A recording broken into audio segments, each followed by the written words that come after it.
নিয়ে দিল্লির আম মেলায় সবার মন জয় করল বাঁকুড়ার নিত্যানন্দ। বাঁকুড়া জেলার গঙ্গাজলঘাটি ব্লকের পাকতোর গ্রামের যুবক নিত্যানন্দ গড়াই চাষ করেছেন বিভিন্ন প্রজাতির আম। সেই আম বাগানের 32 রকমের আম নিয়ে দিল্লির বুকে আম মেলায় হাজির হয় নিত্যানন্দ। সেখানে একটা মিয়াজাকি আম বিক্রি করে 5,000 টাকায়, এছাড়াও চাকাপাত 1,000 টাকায়, রেড পালমার 600 টাকায় এবং অন্যান্য প্রজাতির আমগুলো 500 টাকায় বিক্রি করেন। তার আমের স্বাদ ও গুণাগুণ প্রশংসা কুড়িয়েছে দেশের বিভিন্ন রাজ্য এবং ভিন দেশের আমপ্রেমী মানুষদের কাছে। আম মেলায় প্রথম স্থান অধিকার করেন, পেয়েছে একাধিক পুরস্কার এবং সার্টিফিকেট। উল্লেখ্য, তার গ্রামের বাড়িতে বিস্তীর্ণ এলাকা জুড়ে চাষ করছেন আম সহ বিভিন্ন ফলের। সম্পূর্ণ বিজ্ঞানসম্মত পদ্ধতিতে ফলের চাষ করে নজির সৃষ্টি করেছেন। এই মুহূর্তে তার বাগানে Miyazaki, red palmer, king of Chakapat, American ডগমাই, গোল্ডেন, থাই কেজি, কিউজাই, আম্রপালি সহ একাধিক বিদেশি ও দেশি আম রয়েছে। দিল্লির আম মেলা থেকে ফিরে এসে নিত্যানন্দ গড়াই তার আম বাগান এবং আগামীর পরিকল্পনা সহ নানান বিষয়ে বাগান করার ভাবছেন।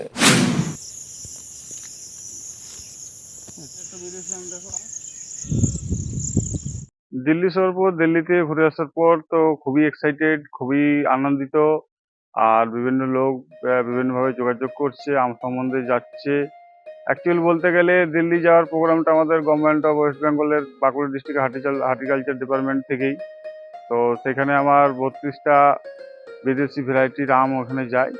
সেখানে দিল্লিতে আমাদের রাজ্যের লোক প্লাস আমাদের ভারতবর্ষের বিভিন্ন স্টেটেরও লোক প্লাস এমনকি কিছু বিদেশি লোকও সেখানে আসে আমার আম প্রদর্শন করে এবং টেস্টও করে কিছু কিছু আম।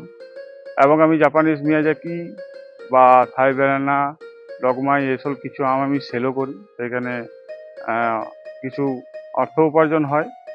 আর তারপর অনেক বিভিন্ন লোক আমার সঙ্গে বিভিন্নভাবে কন্ট্যাক্টও করছে বিভিন্ন গাছের জন্যে, কেউ আমের জন্যে। হ্যাঁ, সেখান থেকে আমাকে ওখান থেকে ডিআরসি থেকে আমাকে সার্টিফিকেট দিয়েছে। মানে একটা সার্টিফিকেটেই আমার সার্টিফিকেট প্লাস আমাদের বাঁকুড়া ডিস্ট্রিক্টের সার্টিফিকেট একসঙ্গে মার্জ করে দিয়েছে।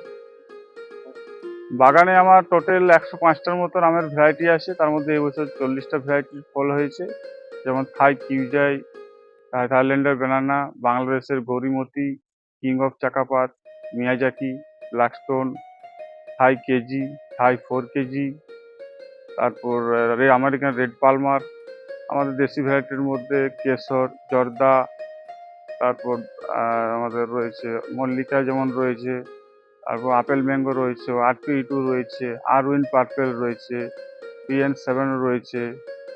তারপরে আমাদের বাংলাদেশের একটা ভ্যারাইটি হাড়ি ভাঙা রয়েছে, B1। লক্ষ্য রয়েছে